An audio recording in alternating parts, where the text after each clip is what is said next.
Now listen to this part. For the Son of Man will come in the glory of his Father with his angels. Meaning he's going to come in the glory of his Father, where we're going to see Jesus in his full glory. He came as a lamb and no one recognized him, but he's coming as a lion.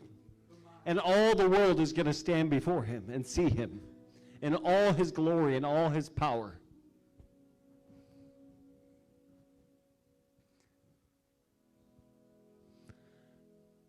You know what? It's interesting because those who have a hardened heart will keep their hardened heart. It's interesting if you look at Pharaoh. God showed his signs and wonders to Pharaoh, but Pharaoh hardened his heart 4 times before God hardened his heart. Wow. God didn't just harden his heart from the beginning. His heart was already hard. Pharaoh's like, no, I'm not letting you go. No.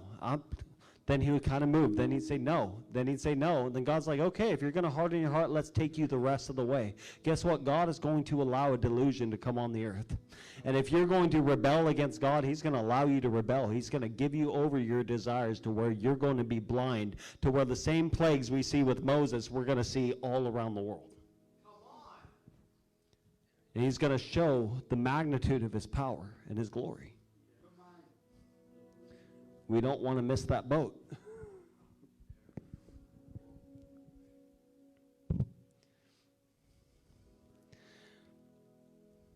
Now listen, it says, the Son of Man will come in the glory of his Father and with his angels, and then he will reward each one according to his works.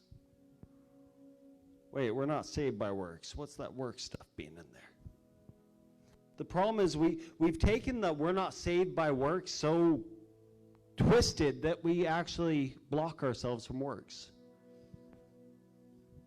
There's a lot of doctrines floating around like, oh, we're saved by grace. We don't have to work. We don't have to fast. We don't have to labor in prayer. We don't have to do anything. God did it all. That's a demonic doctrine, because guess what? It says we will be judged according to our works. Did you know God gave you grace so you can work? Your works show how you steward the grace on your life. Our works show how we're stewarding the grace in our life. Meaning, God anoints us for a purpose. God fills us with his Spirit, and he gives us a measure of faith and a measure of grace to walk out. And guess what? Our works show the world around us what measure we're stewarding well. If you're filled with grace and you have no works or no fruit in your life, guess what? You're in a bad spot. We're not saved by works, we're saved for works.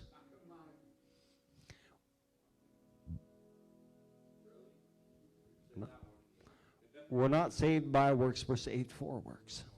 And faith without works is dead, by the way. People get really offended at that verse, but I've heard people try to explain it away. But the truth is, your faith is revealed in your actions.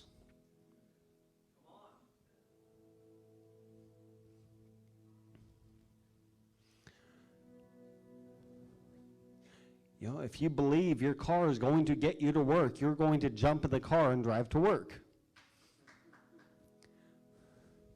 See, our faith in Jesus Christ reveals our actions. It reveals the reality of what we believe is manifested through our works. How you live your life shows the reality of what you believe. And guess what? When he comes, it says he will reward each one according to his works, not punish. When he comes, he's going to reward each one of you. If you're standing faithful, guess what? There's going to be a reward in that, according to your works. Now, do you want a big reward, or do you want to just barely get in? I'm sorry, this life is like, gone. Next life, eternal. It never ends. It lasts forever. So why not live this life for the next life?